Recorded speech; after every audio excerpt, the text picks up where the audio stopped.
Donc je me rappelle en 2018 quand je m'étais lancé, grâce d'ailleurs à un collègue de ma résidence étudiante qui lui s'était lancé dans les cryptos, sur le Bitcoin en l'occurrence, et arrivé à des sommes, on va dire, astronomiques.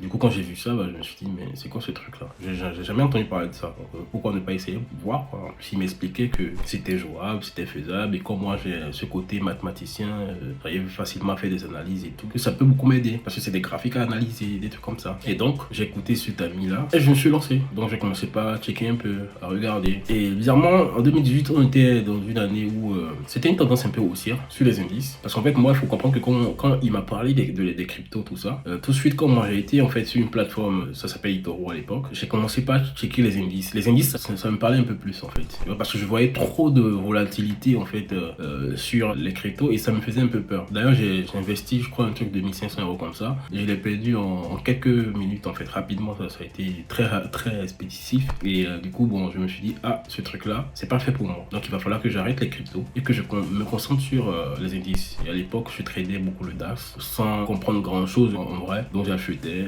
Je connaissais même pas les stop loss et tout. En gros, je m'étais lancé comme ça. J'ai pas pris le temps de faire des recherches, de me former de fond en comble et tout. Et bizarrement, j'avais la chance parce qu'en fait, c'était une tendance haussière cette année-là. C'est un peu comme cette année, un peu quoi, en 2024 sur les indices où les indices font que monter. Je dis pas que ça baisse pas, mais on sent que la tendance elle est vraiment haussière quoi, globalement. Et donc, je passais mon temps à acheter. Et à 80%, j'étais rentable en fait, d'accord. Mais j'étais rentable sans compétences techniques, quoi, sans maîtrise d'analyse technique, même fondamentale. Je maîtrisais pas grand chose, hein. Je crois que j'ai peu de chance quoi. Et moi je pensais que ça allait être comme ça indéfiniment. Et il faut dire que j'étais passé d'un capital de 2000 € à 3000 € à plus de 25 000, un truc comme ça. Et un jour, je sais pas ce qui m'a pris, parce que ce jour-là, les marchés ont commencé par chuter.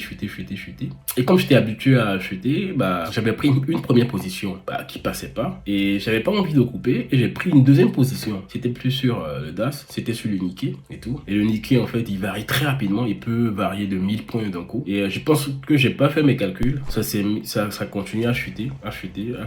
Et j'avais utilisé des gros lots en fait, on va dire. Et j'ai multiplié 4 à 6 positions sur le même actif.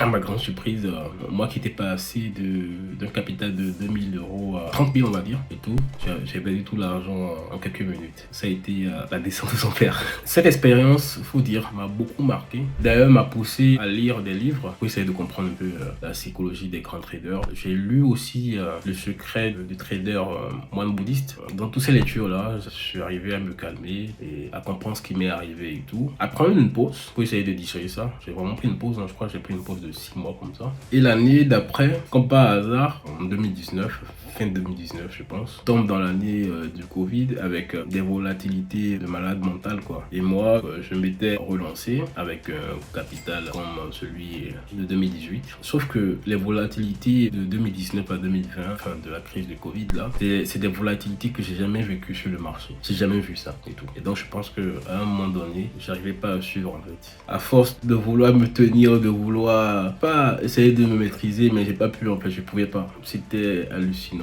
Et c'est là que j'ai compris en fait que le marché, il faut pas rigoler avec le marché. Je vois beaucoup de jeunes aujourd'hui qui se lancent, qui pensent en fait que bon, c'est pas la bourse, le trading, c'est une chose facile et tout, et qu'on peut devenir millionnaire du jour au lendemain. Pas du tout. D'ailleurs, bon, moi, ce que je peux donner comme conseil là maintenant, avant de se lancer, la première des choses, s'il vous plaît, c'est d'aller se former à l'analyse technique. Et quand vous serez formé à l'analyse technique, ça va vous éviter pas mal de mots, pas mal de problèmes, pas mal de pièges, et vous allez pouvoir vous en sortir. Je dis pas que ça va être facile, parce qu'il y a beaucoup de situations, il y a beaucoup de cas à comprendre, mais une fois que vous les comprenez, et que vous sachez lire, vous savez bien lire les trafics et tout, vous savez quand intervenir, et vous savez aussi jusqu'à quel niveau vous êtes prêt à supporter, à perdre en fait. Et partant de là, vous avez la quiétude, vous êtes tranquille et vous savez que même si on touche votre stop, vous n'êtes pas atteint parce que au départ vous étiez prêt à perdre à ce niveau-là et vous allez patienter, essayer de vous trouver une nouvelle entrée pour essayer de réussir votre plan. Parce que je ne veux pas dire que le trading c'est quelque chose qui marche à 100%. Même les grands traders parfois il y a des plans qui ne passent pas. Donc